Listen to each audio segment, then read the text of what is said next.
It is a dark day in the entertainment industry. Iconic multi-platinum recording artist Tupac Shakur was shot in Las Vegas.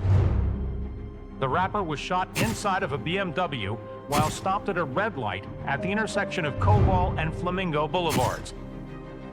For their part, Vegas police have not identified a suspect in the shooting. Good afternoon. My name is Kevin McMahill. I'm the sheriff of the Las Vegas Metropolitan Police Department. For 27 years, the family of Tupac Shakur has been waiting for justice. We are here today to announce the arrest of 60-year-old Dwayne Keith Davis, aka Keefy D, for the murder of Tupac Shakur. If there's no gun, no witnesses, no car, where's the case? I mean, I've been around a lot of mob guys in New York City, and they walk away from stuff a lot less powerful than that. But you've got to have at least those three things, and they had none of those. And they were not allowed to record interviews. And so we were honoring that for Jeff, the FBI guy with us, because he said he can't sit in if they're being interviewed unless he goes and gets special approval, and we weren't going to wait around for that. His decision to surreptitiously record that interview is everything. Like, I can't even tell you, like, I could never have done the book or any of these things. We wouldn't be here where we are today, honestly, I don't think, if he hadn't secretly recorded that entire interview. I think the recording that I've listened to, where Greg Cady just starts doing all the talking, that's not how a proffer session works on the federal side. The Las Vegas Metropolitan Police Department. And the search warrant for the resident, you can come out with your hands up. In reading this transcript, once Detective Long leaves the room, they're completely leading Keefy on what to say and to stick to the story and not let Keefy speak freely. And instead, they're putting words in his mouth to say, this is what you need to state during this interview. If you stick to this story, you'll sleep well. If you don't stick to this story, you're not going to sleep well, and we're going to potentially cause problems for you, which is complete police coercion, which is crazy. It's not acceptable, obviously. It's hard to be believed, but I'm reading it, so yeah.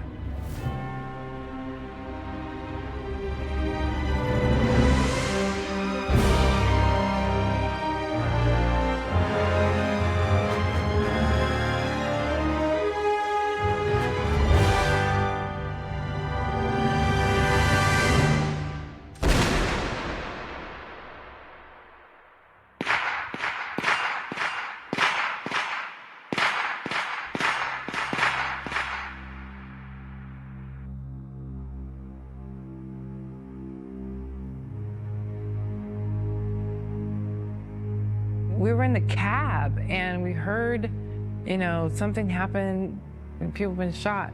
I was like, oh no, I'm like, pull over, I'm like calling gas. I'm like, is everything okay? And she calls, says, no, go to the hospital. And I also remember seeing, Suge roll by in the gurney with a little Band-Aid on his head. And I was like, what happened? What happened? Is he like fighting? Why are you wearing a big sweater and he's wearing a t-shirt? I mean, it's like, why?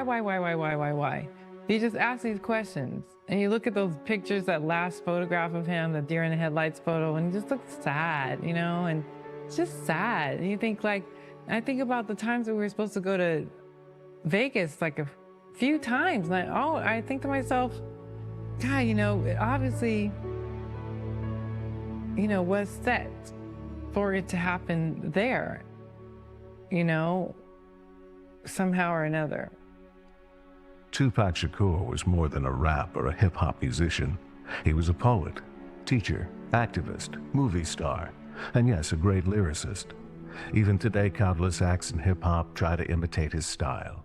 The Guinness Book of World Records recognizes him as the best-selling hip-hop artist, with over 75 million albums sold worldwide. Something else important concerning Tupac was the way he died. He was shot to death in Las Vegas, September 6, 1996. His death remains one of the most notorious unsolved murders of the last 20 years. In 10 years, a new team of investigators has been named for the investigation. But did the Vegas police get their man, and why is it this suspect after this many years? There's little to no physical evidence to mount a prosecution, so what do the Vegas police know that the public does not? Let's go back and find out.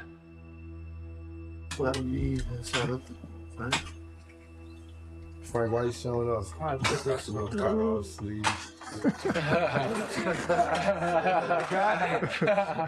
Make a nigga like this feel bad. James, what's up, man? I feel you, homie. Hey, I hope you Chinese if you got the Chinese tattoos on you. Chinese? You don't know what the fuck is wrong on you, huh? That shit can say 2 egg rolls on you right now. That shit, you got, hey, get that. Ask somebody Chinese if you watching this tape, don't just say 2 egg rolls to go with hot sauce. Is that what this say? Niggas ain't Chinese, get Chinese letters like they been somewhere and shit. You ain't never left the block, nigga.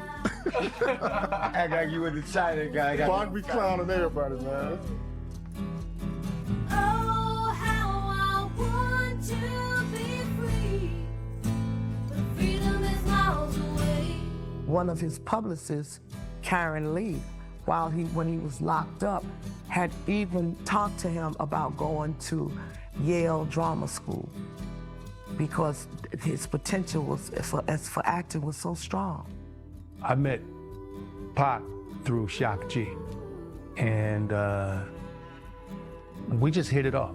He recognized me immediately, right off the bat, told me I'm an actor too. I said, yeah, you are, actually. And everybody started laughing, and that's how we hit it off. He was very charismatic. The camera loved him completely. He was almost like a James Dean type person. He had some danger about him. You could sense it. And I remember Burt Reynolds told me once, he called me a movie star. And I said, thank you. He said, don't say thank you. Asked me why I said that. So I asked him. And he said, you have the ability to be dangerous. He said, movie stars are dangerous.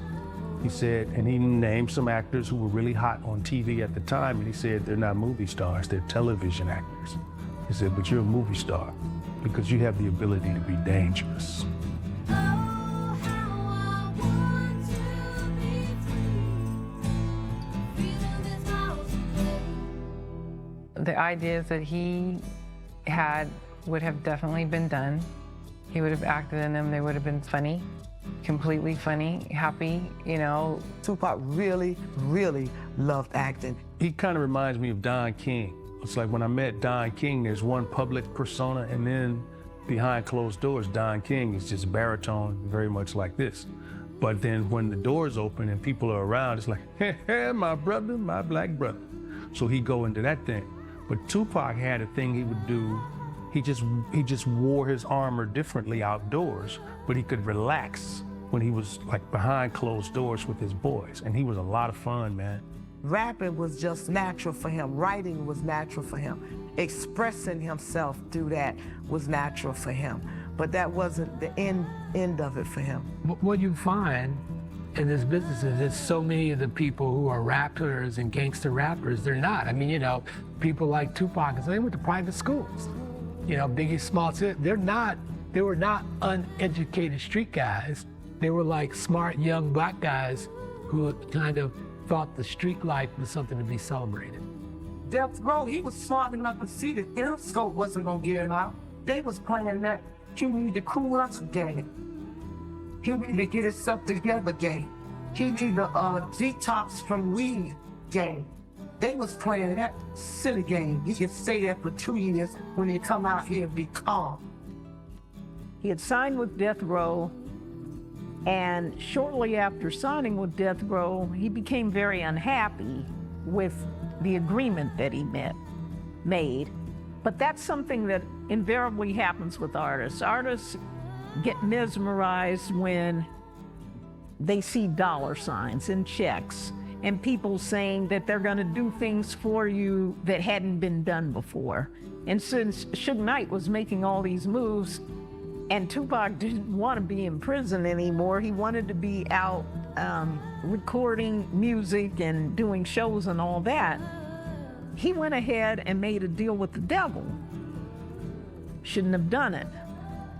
I come from a prison town, so I understand the position that Tupac was in, because a lot of my family members were in the same position. You'll do anything to get out of prison.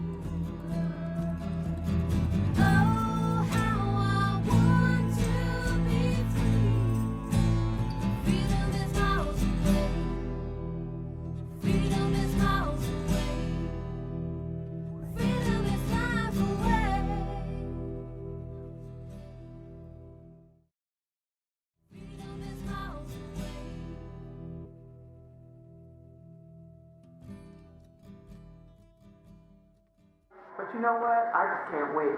I can't wait to make these raw. Oh yeah, more than anything in the thing. I want them to see our real. That wasn't his plan. It wasn't going to be, he wasn't going to be wedded to no death row. Death row was confined. When you think about him and his spirit and how he was, even if you didn't know it then, it was confined, and not because for no particular reason. Not because Suge was anything or not. You know what I mean? But he had to he had to be in charge. He had that thing where he wanted to control. He was a capitalist. I want to roll in this motherfucker like I rolled in the rap and like a mushroom touch everything. Right. It was just going. There was one time we went to Catalina. We took a little boat over to Catalina, and we were talking about ideas over there. It was me, him, one of the directors, James, and Patty, and Mo Preem was there, and we were just going over ideas. You know, someone goes and records in Reading or someplace far, you just go so that you aren't bothered by your cares, and you just start thinking about stuff that you want to do. Do that right now. We can touch everything we can do. So I'm talking the Gucci, the soundtrack, the owl, everything is yeah. done. We can do it with G, we can do it good, we can be efficient, we can do it. An actor, when we go on the road, we always take a suit because you may meet mayors, dignitaries, and so on and so forth. So you always have a suit in your bag. There's a certain thing that you carry with you when you're an actor. You don't get too tattooed up, because even though makeup can cover it, if they can't, people receive you differently. People that want you to market their products and so on and so forth, let them decorate you. You know what I'm saying? So I used to talk to him all the time about the actor's journey and keeping all your opportunities as wide open as possible. You know, you can rock the earrings, you can do all that stuff, but if you're doing a Western or something way back period, then you got the earring hole, that's just gonna work somebody hard trying to keep that thing sealed so people can't tell what it is. So I used to talk to him about actor's journey, how you keep yourself a clean canvas, all the fire and brimstone and all the powers on the inside, but you keep the outside clean. And so we used to talk about that all the time. Actor's journey, Pac. He was bigger than death row. His ideas was bigger than that, because he wanted to go further than that, and he wasn't dragging a Suge behind. He definitely understood that gangsters are like presidents, like Barack Obama's a gangster, because he just has stuff done. He didn't get his hands dirty, right? And the thugs are out there in the street doing the crime, you know? And so first he was all about that gangster life. And then I remember when he showed me his tattoo, Thug Life, I was like, oh, man, what you doing, man? He's like, nah, sometimes, like, you know, you just gotta get a little dirt on you, man. Yeah, you just gotta get a little dirt on you. So I was like, all right, boy. Don't worry about it. It's all good. I'm praying for you, man. Yeah, because he had this label called Out the Gutter. And he was gonna piggyback Funk House with it. And, you know, in fact, when he went to Death Row, after the fact, me, my dad, you know, Funk House, Tupac's manager at the time, H.M. Gregory, and Shock G, we had a deal on the table with Interscope. We were gonna put all our resources together and put it out. I know Pac was really excited about being able to step out on he was making everything Machiavellian at that point. You know, it wasn't just this album, it was everything, you know. No No, this is my story. I love this shit. I'm not thinking of nothing that I don't want to be involved in. I don't want to sell my ideas. I don't want to play my thoughts. I want to watch them grow. Because see, there was already a squabble as to whether his obligation had been met with the 3-album deal. And he felt like he had met it. And from what I understood was Suge felt like, man, I only got 2 albums out of you now. And he said, no, man, I did All Eyes on Me. That's a double CD. And then here's Machiavelli. So, and I know the original thing was the 3 because I actually had, in my contracts, I had copy and paperwork of the contract they did. You know, the one they wrote out with their hand. You know, that was in my contracts. So he considered it complete. One of the reasons he put out Machiavelli because he was about to start his own label, Machiavelli. Yeah, I remember Pac was going to start his own record label, Machiavelli Records. And I don't know if it was going to be distributed through Death Row Records or he was going to do it on his own, but it was a label that he was working on. And we was going to Outlaws, we was going to sign with that label, Machiavelli Records. Which is the 3rd record, and I no longer owe you anything. I'm no longer under your restraint or constraints. You know what I'm saying? This is, okay, I borrowed 3 from you. Here's 2. I owe you 1 more, and this is it. I'm out.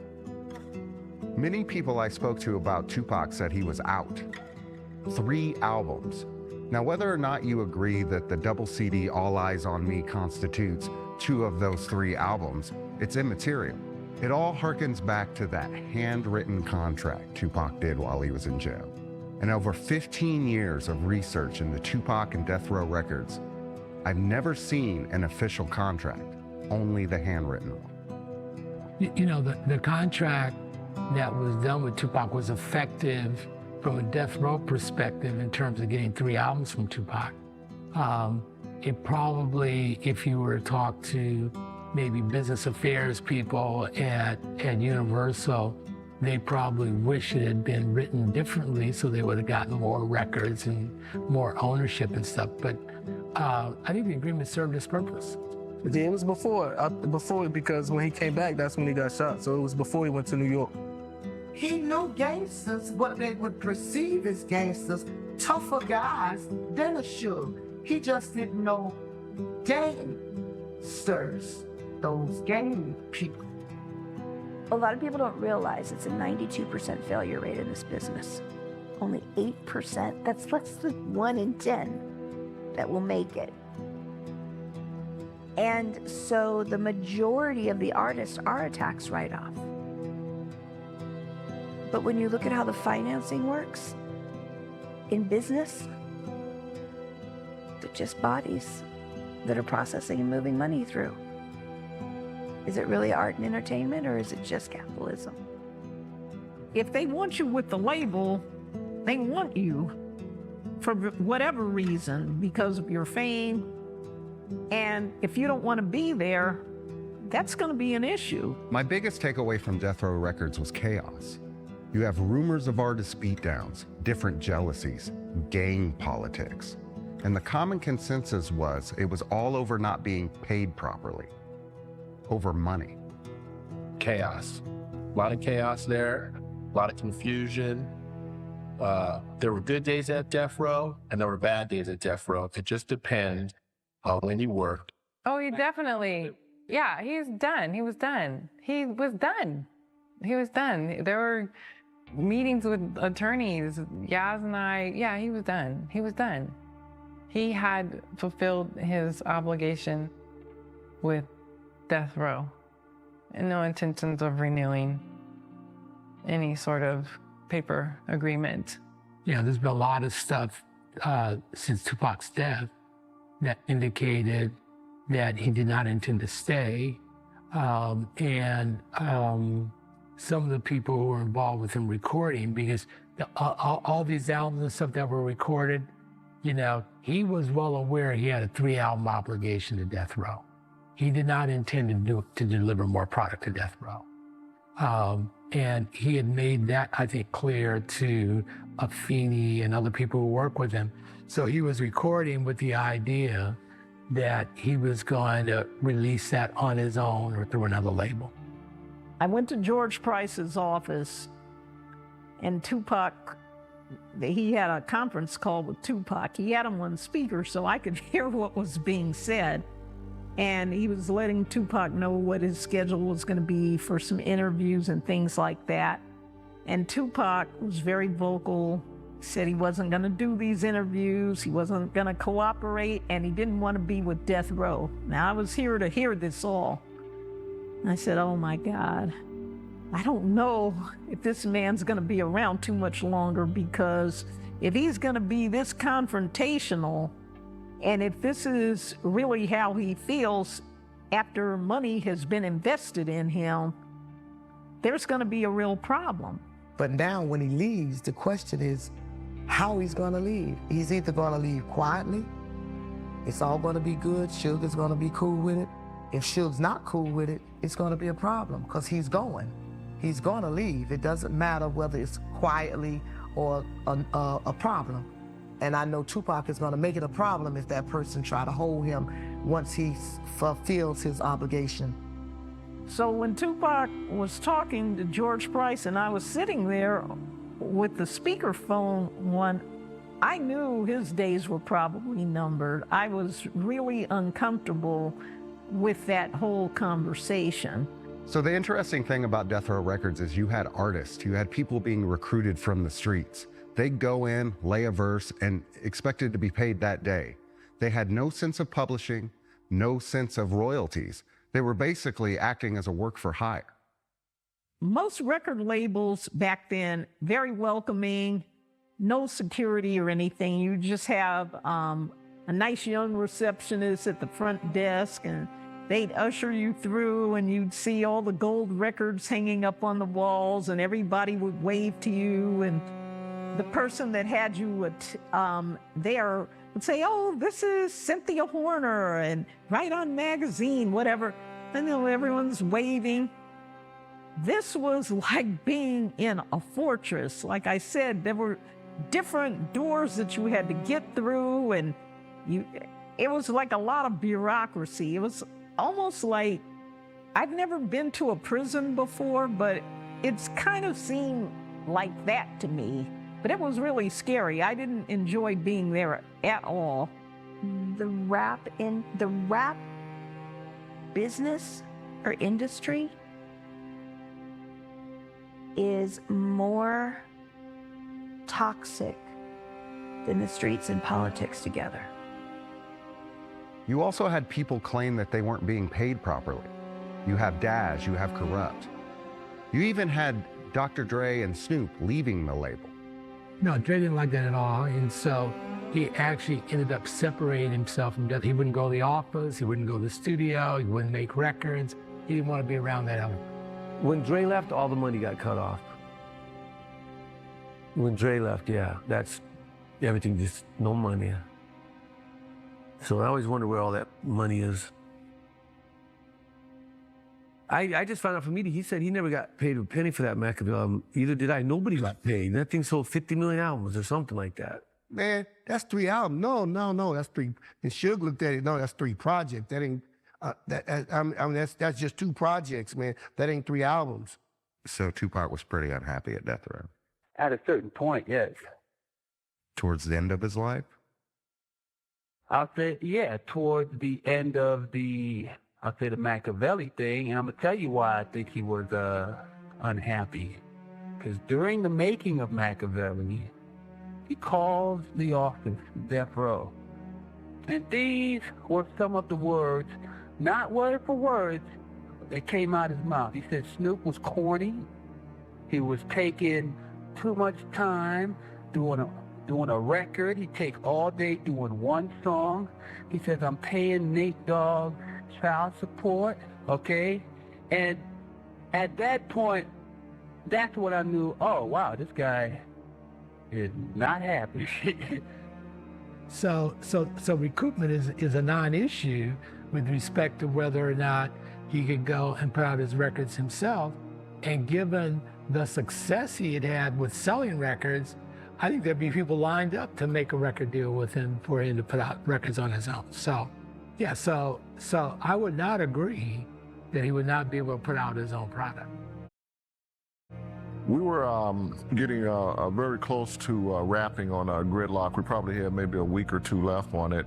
And myself and Kevin Hackey, we were both on duty that day on the set. And it was in the evening time because it was already night. And I got this phone call from Yasmin Fula. And she said, hey, Frank, I'm coming down to Gridlock. Don't you and Kevin leave because I need to talk to the two of you. Tupac wouldn't move for nobody he didn't want to move for. Believe me. Either Tupac was with you or he was not.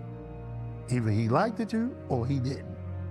Frank, he was a diamond in the rough. I mean, Tupac loved Frank and Frank loved Tupac.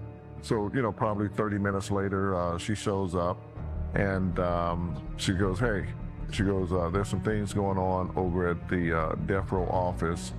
Pac is called an audit on the death row office. Who did you always fear? Who did the streets always protect, and who do you always fear? The streets always protect the accountant, and you don't want the accountant to tell anything. So the mentality of an audit means you think you're gonna get the truth. You know, I talked to Frank. Frank was very knowledgeable, very, you know, he understood the whole record business. Like, you know, I need to get Tupac to the studio so Tupac can make the record get turned in, Tupac make money, and I can ask for more money. Now, this was the first time I had ever heard anything about an audit, obviously, because she came down to tell us this story about, you know, the audit going on. And her main thing was that she wanted us to pay, like, a little bit more closer attention to Pac, watch him a little bit closer. I think Frank Niece came in there and Pac sat with her for an hour and a half, talking, ordered food. She wasn't sure of the repercussions of this audit that was going to be going on because apparently Pac was pretty hot over it. He should have been auditing his statements and then challenging anything on the statements that were not his. Okay. And she basically said, you know, you guys need to step up your game, watch him. We're shaking some things up right now. Frank was everything. I mean, you needed Tupac, everybody knew, go to Frank if you want to get Tupac to do something. And because we had already heard on the phone, driving around in LA, a call, Tupac is at death row, pissed off. He wants his shit.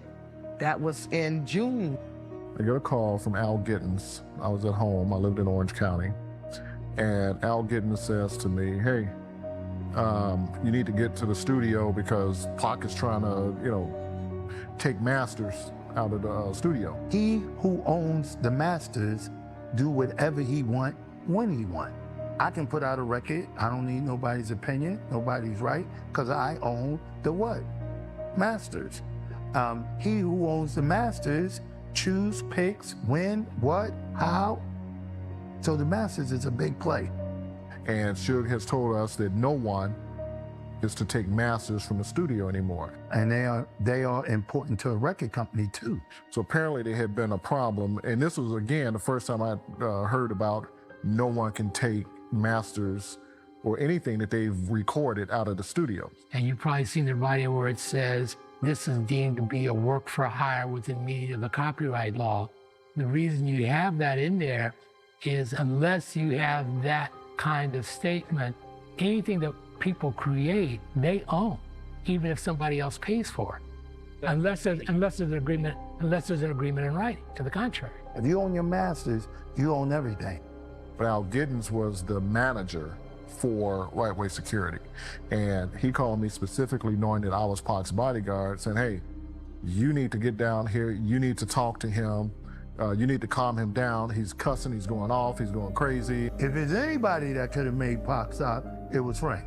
If he was there, it was confrontational if he was going to get whatever he was going to get. If he was asking for his masters or asking for the paper that he signed. And I said, look here, man, what do you want me to do? You want me to get in my car and drive to Tarzana from, Orange County and get there in time to stop Tupac from taking his masters? I don't think so. Hey, yo, Frankie. Frankie! Yo, Frankie! How do you recharge this fool? Oh, well, back then, because we only kept one set back then. Because remember, back then we were actually dealing with reels or DAT tapes. He did those 3 albums. It didn't take him long. Oh, when will an artist see money again? From their record sales? Never. Never. Never. Never. They're always going to stay in the hole. The chances of Tupac recouping his money and leaving Death Row Records was very slim.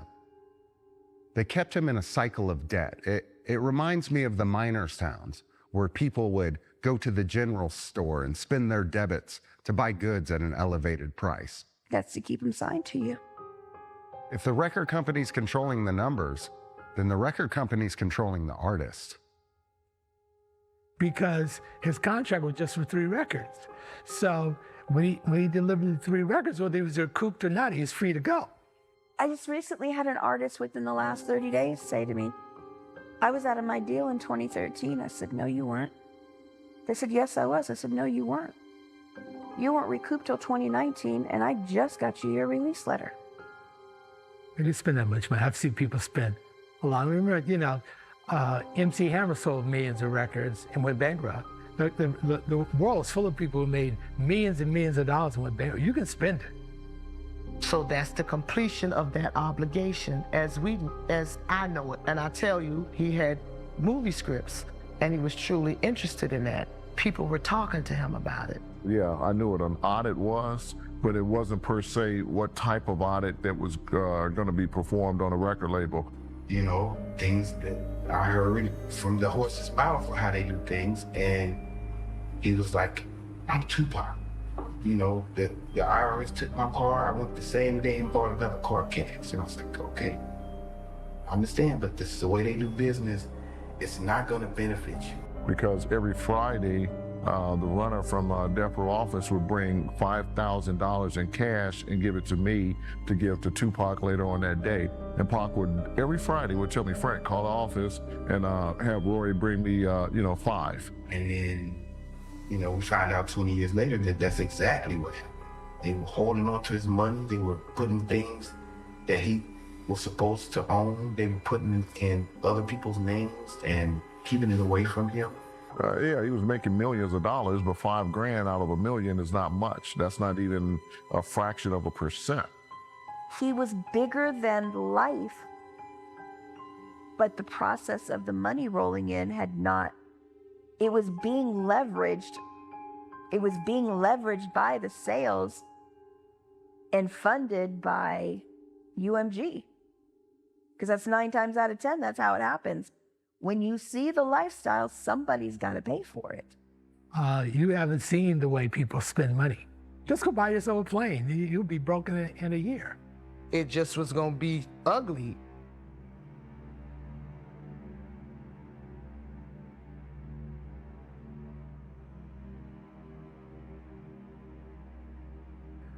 I remember when Reggie Wright Jr. said Tupac was, his words, never gonna leave Death Row. I always took it to mean Tupac was happy to stay there, but now it has a totally different meaning. In music news, multi-platinum recording artist rapper Tupac Shakur has single-handedly ignited a bi-coastal war with the release of his controversial track, Hit 'Em Up. In this profanity-laced diss track, Shakur takes on not only his former friend and fellow rapper, Christopher Biggie Smalls Wallace, but the entire East Coast rap scene in what many are already calling the greatest diss track of all time. For his part, Shakur claims to have been the victim of this East Coast rivalry when he was shot in New York in November of 1994. I was worried when I started hearing about the song because of the fact that I realized that once you put these words out there, you can't take them back. And you can't even explain yourself, because if somebody perceives your lyrics a certain way, even if you say, I didn't mean it, it's just a song, that's not the way the other person is going to feel about it. Because at one point, Tupac and Biggie actually got along. They got along pretty well. Hit him up. I was happy for him because I knew that it was going to serve him, but I also thought it was dangerous for him too. But as the rivalry brewed, the rivalry just started spilling out in different factions. He was injured, you know? He was injured, and that was very painful to watch him vulnerable like that. And because he trusted the people. In fact, Biggie's wife, Faith Evans, was accused of being involved with Tupac. This raps have been here from the beginning, but this was like no other. Even if you take Ice Cube's No Vaseline, you know, his diss to NWA, I mean, which was, you know, definitely one of the best, hardest diss records ever, but just the personal attacks. I mean, he's saying, I slept with your wife. And some of that actually started because she had come out to California and she had taken a picture with him.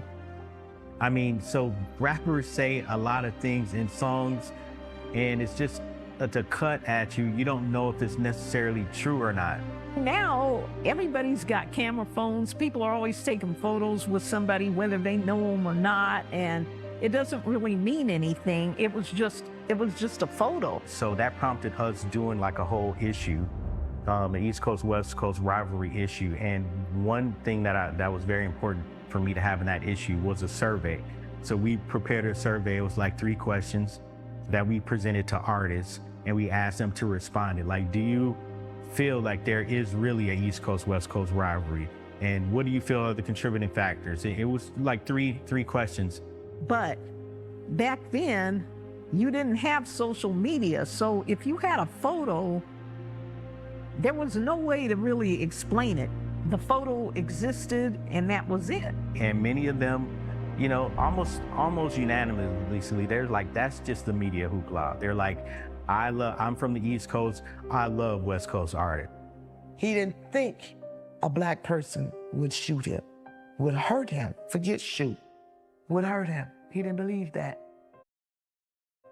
I walked away from hip hop because I thought a lot of the kids were just out of control and hadn't been taught a certain moral code. Like I used to talk to Pac about. He had too much of a moral code to hang out with some of the dudes he started hanging out with.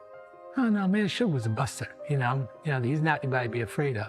But his desire to be in that kind of street life, you know, he put out in the streets, anybody gets out of prison, come to death row, I'll give you a job. So he began to surround himself with some people who really were serious criminals. And I would always tell him about that. Ice-T would tell him too. It's like, yeah, what they have, you have a moral code these other dudes don't have. And you can't expect, you call them punks and sellouts and all that stuff, that's who they are, man. That's what we're trying to tell you. That's why you need to just switch up and take the actor's journey, you know what I mean? Get that music, get that stack, but actor's journey is where it's at. Oh, that was the one I didn't like.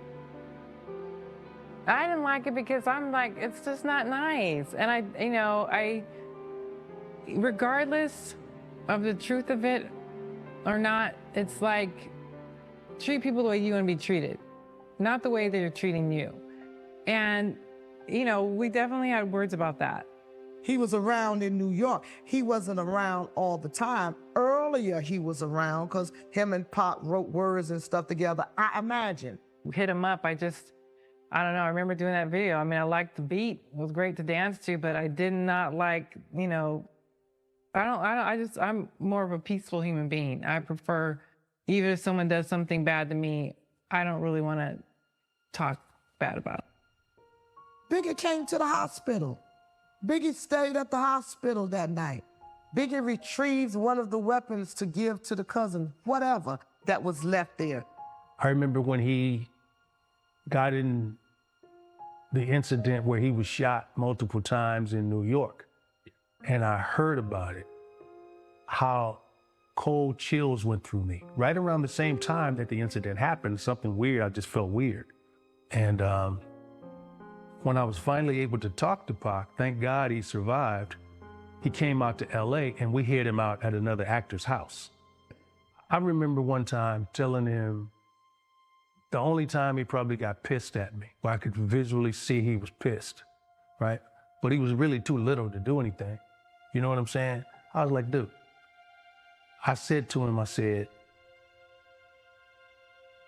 I forgot how I phrased it, but it had to do with other people treating him like he's their pit bull. Biggie was there that night as shocked as anybody else in terms of what you're looking at. He was at the hospital. When they brought Tupac in, when we got to the hospital, Biggie was at the hospital. And he got pissed, man. But I was like, look, man, you can't have these dudes got you on records and sicken you on other people and they stacking checks.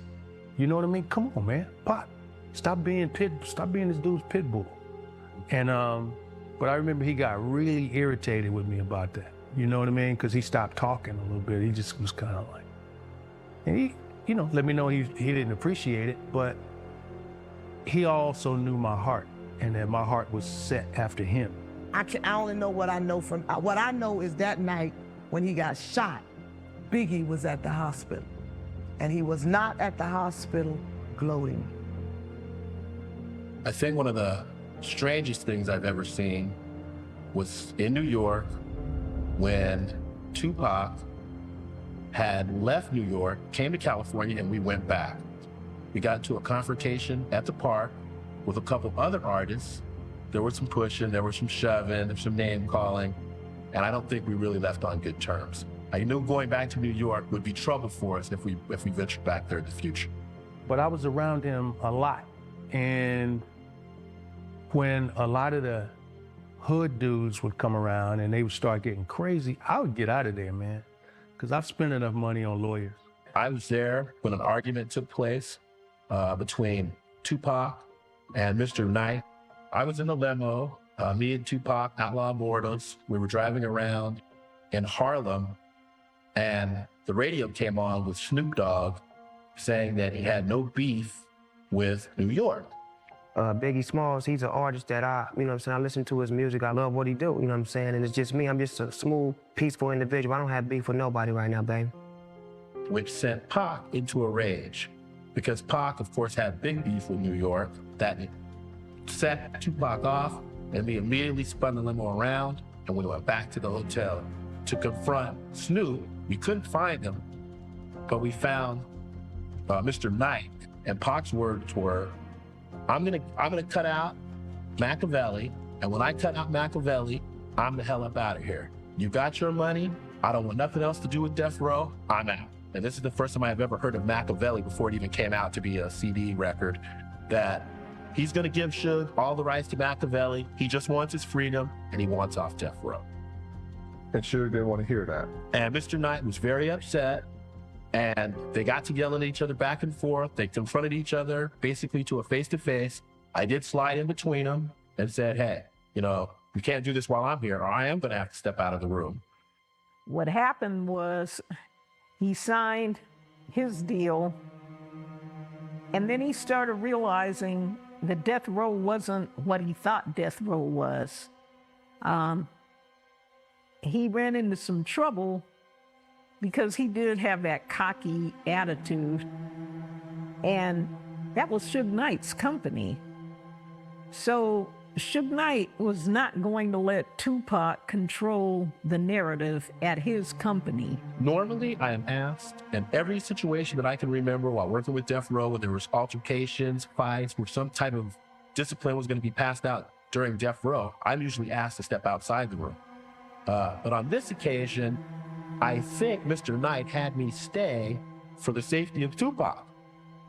I mean, that's the reason I was there, because I think Mr. Knight, with me not being there, he would have put his hands on him. He was that upset. Especially with somebody like a Suge Knight, who was extremely dictatorial. He wasn't the kind of person that you could just go up to and say, look, I'm sorry, I don't want to be with your label anymore. Didn't work that way. Tupac said, hey, fuck it, I'm out of here.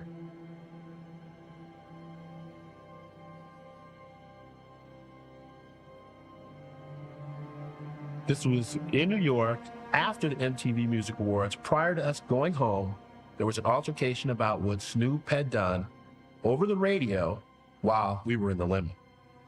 What did you tell me he told you? I know you and I had a conversation. You told me that Pac felt like he was right. What it was is that I think at the time after we did the MTV Awards, I think after we did the MTV Awards, you know, I don't know what went down, but he wasn't too happy about it, and he didn't care about going anywhere. You know, so he didn't feel like he didn't want to go to Vegas. I don't even think he wanted to do the video.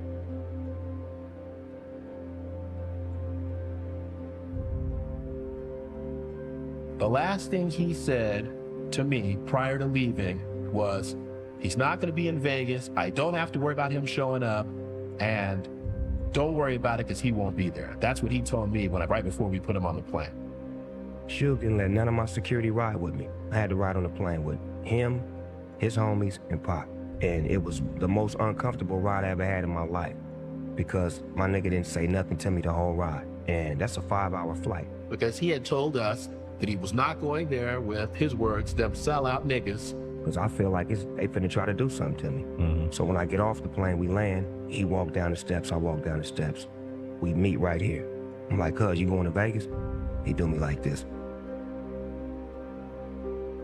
On September the 6th, Tupac was back from New York. They were shooting the video, Toss It Up.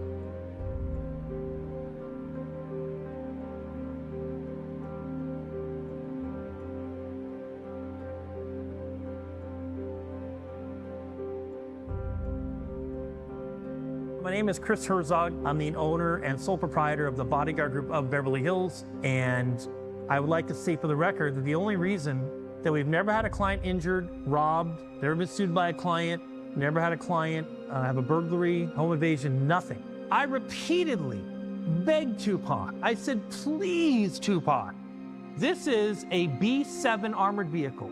It can stop armor-piercing AK-47 rounds on full auto, point blank. It's the highest level you can get. Listen to me. Ignore the people telling you not to do this, like Suge Knight and all the other people that he had said to me, keep telling him, you don't need that, you don't need that, it's too expensive. Reggie made a mistake prior to that happening. I brought it to his attention that he needed to have additional bodyguards while we were in New York, simply because of what had happened prior. He let the stupidest people he knew make his decision. What, are you gonna put one in every city you're going to? Yeah, because at one point he had the money. So I said to him, they're wrong, and what they're doing is gonna get you killed. And he said, I ain't growing old anyway. And I said, don't you wanna be alive for your mother and for the people you love? I would always try to correct him when he would say that he probably was gonna die young. And I'd go, man, why you put that negative stuff out there like that? Stop doing that, man. He was like, nah, I'm just, no, you're right. I'll keep it high. I'll keep the science high. And his girlfriend was standing next to him, was arguing with him, listen to Chris, listen to him. He was very sensitive. When I say very sensitive, that's what made him a brilliant actor. That's what made him a brilliant artist, because he saw everything. Tupac drops Hit 'Em Up, and already his list of enemies is compounding. You already have Congress, police officers, and now Tupac decides to take on the whole East Coast.